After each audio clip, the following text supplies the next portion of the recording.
Welcome to Parts of Montessori, a series where I talk about my past, present, and future experiences in Montessori. I'm Bethany, a former Montessori student and now a Montessori teacher. Parts of Montessori is part of my online business, Parts of the Language LLC, where I sell digital and printable products and services for Spanish language learning and digital and printable products for Montessori environments.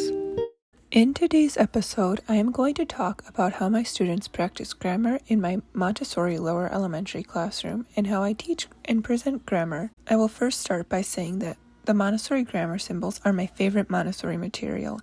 I love symbolizing, and my students do it quite often for their language work choice of the day. How do the students know what to symbolize? Well, I have created 100 color-coded symbolizing cards that my students pick from to symbolize with. They are included in my paid-for Montessori's activities hub, or you could purchase them as their own individual product. Both links are in the description. They are color-coded with 4 sentences each to follow the order of how I teach grammar, symbols, and concepts. This is the order I teach the grammar symbols: noun, article, adjective, verb, pronoun, preposition, adverb, conjunction, interjection. After the introduction and some work with the nouns and articles, the students can start symbolizing the light blue cards, and once they learn the adjective, they can start to symbolize the dark blue cards, and then they can keep going as they learn a new grammar symbol. There are 100 cards in total. I do the presentations in that order. So at the beginning of the year, within the first month or two, with the first graders, I will introduce the noun first, and then the following weeks they will work on identifying nouns and different things like that. Then I will introduce the article, and then a few weeks later the adjective. And at this point, they can start doing the light blue and dark blue symbolizing cards. After that, they can do the noun family, which we create the noun family out of paper, and it's also one of the templates I have included in the paid for Montessori activities hub. We stay with the noun family for a while because then they could practice symbolizing it, and it does take a lot for them, or just remembering the a and the article. And then the adjectives, well, it could be a color, a descriptive word, all those things. And then the noun, especially with all the work we do at the beginning of the year, where it's person, place, or thing, or idea, they start to get that. So we spend a lot of time just on the noun family concepts, which the noun families are the adjectives, the articles, and the nouns. They also practice symbolizing a lot with it. A few months into the school year, usually around November, I will introduce the verb with a red ball, and we do verb activities with that. And at this point, I am assuming you teach Montessori with all the color-coded symbols. I'll make a note here and say that the article is a small light blue equilateral triangle. An adjective is symbolized as a medium dark blue equilateral triangle. The noun is a large black equilateral triangle. The verb is a large red circle. The pronoun is a purple isosceles triangle. The preposition is a green bridge. The adverb is a small orange circle, the conjunction is a pink rectangle, and the interjection is a gold keyhole. Although some people put this upside down, I do the keyhole the way I was taught when I was a little kid, which is having it just look like a regular up and down keyhole. And then there are more advanced symbols for the different types of nouns and verbs, but those are for upper elementary, but I have taught some of them in the lower elementary if the third graders are interested. And usually they become interested because I show excitement to teach the grammar symbols because it's my favorite thing, and I show excitement for the kids to do that work, so they're usually interested.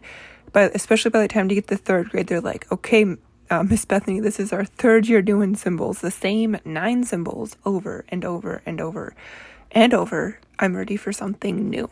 And so sometimes I will show them the other symbols, especially if they're not going to continue on with Montessori after their third grade year, then they will just see some new concepts and grammar symbols. Some people teach first graders the article, adjective, noun, and verb and stop for the year, and that's one way to do it, but I like to at least introduce all the symbols to the first graders before the end of the year.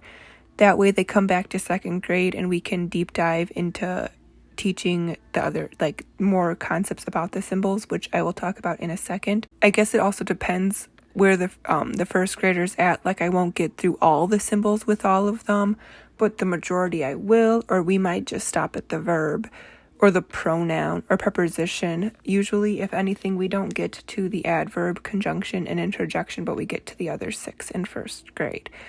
So when they enter second grade, at the beginning of the year, I review the noun family and each symbol, and I was pretty lucky this year, and all the kids mostly remembered the symbols, but we reviewed them for a few weeks, and then we deep dive and focus in on the different types of pronouns and adverbs in second grade. The second graders still review and practice all the other symbols as well. The third graders deep dive into the different types of nouns and verb tenses while also practicing all the other grammar concepts and symbols, and perhaps getting into the advanced grammar symbols. Soon on here, I'm going to talk more about the maps I have created for the students to follow for the Montessori curriculum, so they know what to do next. I will say that on those maps, I do every other week as a symbolizing card, although, and the students really enjoy that, although sometimes they do pick symbolizing cards multiple times a week for their language, and I'm fine with that because, one, it helps them practice penmanship and writing because they take what they see on the card and place it into their notebook, and then they see the progression of the symbolizing cards, and they get more practice with it. I will also mention that in my free hub, you can get my grammar 3-part cards that have a symbol for the picture, a name card, and a definition card with some examples. So at the beginning of the school year, I typically have my second and third graders do this work as a review, and the first grade students do this work at the end of their first grade year, since they will have been shown most of or all of the grammar symbols. Now, that's if the student has seen all the symbols, then they will do this work as like their big final work, and then they'll see it again in second and third grade.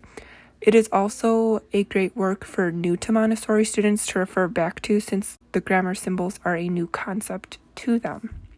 Like I said, the grammar symbols and concepts are my favorite Montessori material, so please let me know if you have any questions about it. Of course, this episode is sponsored by my own business, Parts of the Language, LLC.